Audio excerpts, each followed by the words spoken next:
Hey guys, and in this video we're going to talk about Moscow. Moscow is the capital and the largest city of Russia with a population of more than 12 million people, located on the Moskva River in the west of the country. Moscow for Russians is the center of everything. In the US you have movie industry in Los Angeles, you got software development in the Silicon Valley, and finance in New York, but in Russia everything is centered around Moscow, where all the headquarters of major Russian corporations are located and where all money eventually goes to. Although Muscovites complain about the climate, the weather here is milder than in other parts of Russia like Siberia or the Urals. The climate here is typical for the European part of Russia, and average summer temperatures are similar to that of cities like Paris or Berlin. Moscow has the best universities in Russia. Russian teenagers come here for education. In 2009, there were more than 250 universities and colleges in Moscow, according to the 2018 QS World University Rankings. Moscow State University is the highest-ranking Russian educational institution. And if you choose to study in Moscow, you'd better choose technical or IT majors because those are recognized all over the world. You walk the streets of Moscow and you see all these fancy cars and you wonder, how much money are these guys making? The average salary in Moscow in 2017 is just $1,100 a month, which by Russian standards is very good salary, but the income gap is unbelievable. That explains all the Ferraris and the latest model BMWs you see on the streets. No wonder, Moscow enjoys much higher standards of living compared to the rest of Russia. In terms of billionaires, Moscow now takes the 4th place in the world, being even ahead of London. Moscow is home to all the federal authorities of the country, the government of the Russian Federation, the State Duma, the Federal Council, the Supreme Court, and the Moscow Kremlin, which is the official residence of the president. All this turned Moscow into a city of status and special vehicles with sirens and flashing lights on top. There are at least 630 cars used by top-ranking government officials that have the right to use sirens and ignore traffic rules when necessary. They are allowed to speed, drive on the wrong side of the road, or even pass ambulances or fire engines. This is unthinkable in the US and Europe, right? And it's extremely uncomfortable for ordinary citizens. In Moscow, it doesn't really matter what you do for a living. If you're not part of the system and you don't have connections, you're a second-rate citizen. Some high-ranking government officials never cross paths with ordinary citizens at all. They live in their gated communities outside of Moscow and prefer to take their vacations abroad. More and more Russians come to live in Moscow. Why? Well, because salaries here are higher and the city provides great business opportunities. Here you can find the wealthiest customers in Russia and earn a good living. There are lots of international companies and more people speak English, so you have excellent opportunities to build an international career. It is easy to meet and learn from famous Russian TV stars and speakers. Lots of them have open events, which sometimes are completely free of charge. The city is well taken care of. In the center, they wash the streets several times a day. Moscow has such a diversity of architecture, starting with Kremlin walls and the Stalin period famous Seven Sisters and the modern skyscrapers of Moscow City. Everything is so beautiful. In the recent years, they have renovated a lot of walking areas within the garden ring. You can ride anything from a bicycle to a scooter or go for a walk with your friends. Moscow is such a green city. It has more green areas than London and New York. In the very center of the city, you can escape from the noise in one of the largest parks in Moscow, Gorky Park. For everyone, you can lie on puffs and deck chairs, ride a bike, there's free Wi-Fi, a skating park, and the biggest sandpit in Moscow. Lots of fountains and hot girls too. Your social life can never get boring because there's tons of things to do and tons of choices in terms of bars and restaurants offering every type of cuisine to suit most budgets, from Chinese noodles to Georgian khinkali to Asian shark soup. In Moscow, you can satisfy any gastronomic foodie. What are some of the famous sights of Moscow? In the historic core sits the Kremlin, the biggest active fortress in Europe that's home to the president, and the Tsarist treasures in the armory.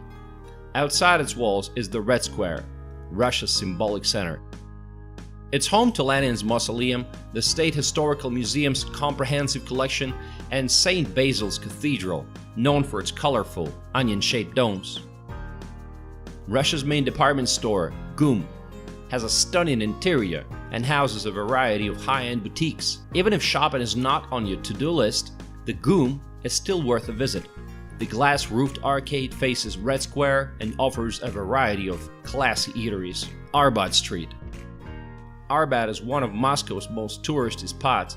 Lots of cafes and restaurants, live music performers, as well as souvenir shops and tattoo salons. Tsaritsina Museum Reserve. The former summer residence of Empress Catherine the Great was commissioned in 1775. Tsaritsina Park has been fundamentally renovated since 1980s to look even brighter than the original. With its opulently decorated buildings, gardens, meadows, and forests, Tsaritsina Park is the perfect place for a green getaway in Moscow, occupying an area of more than 247 acres. There's also the skyscraper district called Moscow City. Here you'll find offices of international companies, apartments, restaurants, and shops.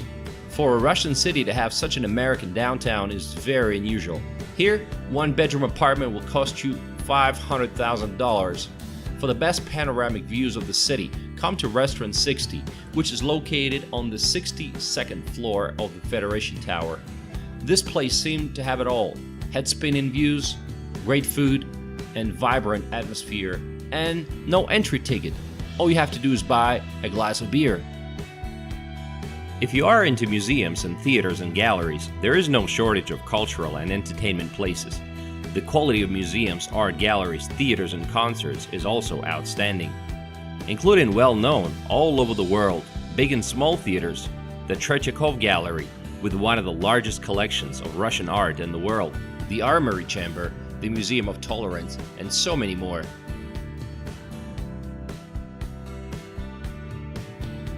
Despite being such a huge city, Moscow feels surprisingly safe. Foreigners should take precautions that they would in any other city. Avoid shady people and walking alone in some dark streets late at night. Bribery and corruption are still big issues in Russia though. Unfortunately, there were many contract killings of prominent politicians and journalists over the last 10 years, starting with Anna Politkovskaya, an independent journalist. And this is the bridge on which Boris Nemtsov, one of the most influential liberal politicians of modern Russia, was gunned down, right under the walls of the Kremlin.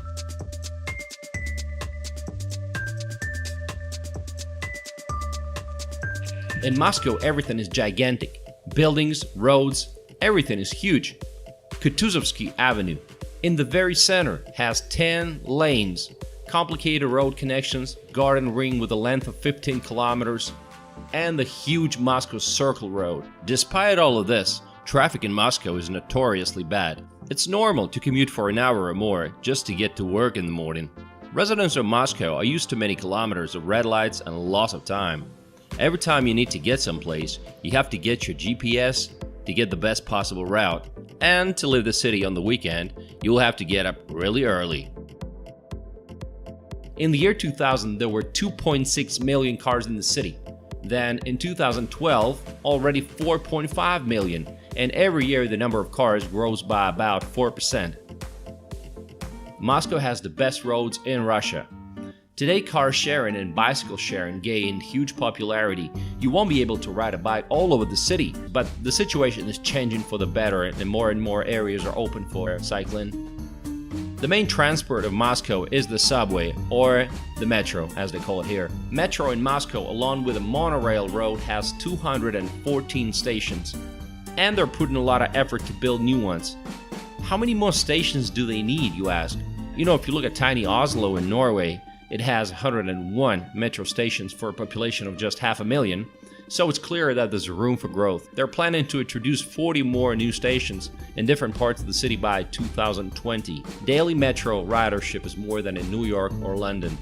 Moscow is always action-packed. Everybody's in a hurry, and lots of places work 24/7. Thousands of people are rushing to work in the morning, looking at their smartphones and tablets. They're stressed, they're nervously trying to get into the crowded metro, and nobody smiles without a reason. It's a Russian tradition. It's considered awkward.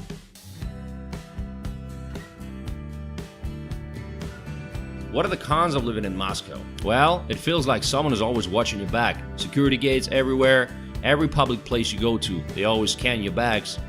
Housing prices. For a typical Russian with an average salary, it's going to take decades to save up for a modest apartment. There's a tough parking situation.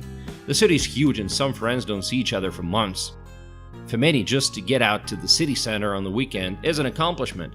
In 2012, the city integrated southern western territories. The so-called New Moscow was formed. The huge city is just getting bigger. Due to the large numbers of vehicles in the city, there's an alarming situation with the environment. Not all of Moscow is homogeneous. The outskirts are very different from the Garden Ring area. Outside of the Garden Ring, Moscow can hardly be distinguished from any other major city in Russia. This is what Sokolniki looks like.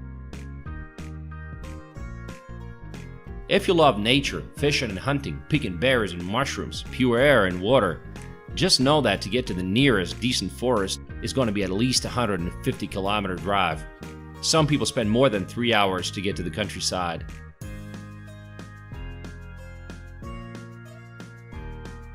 Moscow attracts the brightest, the most talented and ambitious people from all over Russia. You get used to the rhythm, you move fast, you do 10 things at once. And those who get used to this rhythm are unlikely to like it anywhere else. In general, Moscow, just like any other major city, is what you want it to be. The city adapts to you. You want a party? Sure, come get it. You want to have the cultural part of Moscow? Sure, why not? You want to build a career? Go for it. The cost of real estate in Moscow is all about location. The price per square meter varies from $2,000 on the outskirts to $6,500 in the center. Housing in the center can cost impressive amounts of money. There is a so-called golden triangle, where even an old babushka's one-bedroom apartment can cost you more than $1 million. People living in the center even follow a weird dress code. You gotta have at least a black Mercedes or a BMW. If you really want to stand out, you gotta buy a Bentley or Ferrari or a Maybach and hire a driver to drive you around. According to the polls, the greatest fear among Muscovites is the risk of running into someone who will marry them and then demand part of the apartment. The center of Moscow is very far from the realities of real Russia. If Russia complains about the brain drain, on the national level, Moscow steals all the best professionals from the regional cities, which further reduces their competitiveness. All the famous Russian singers, businessmen, and politicians eventually end up in Moscow. For Russians, the taste of life in Moscow is special. They walk the streets, they see nice cars, and they think that maybe one day they too can achieve the same standards of living. And they fall in love with the city. Moscow simply does not have competition among other Russian cities. And what do you guys think about Moscow? Let me know in the comment section below. Thank you.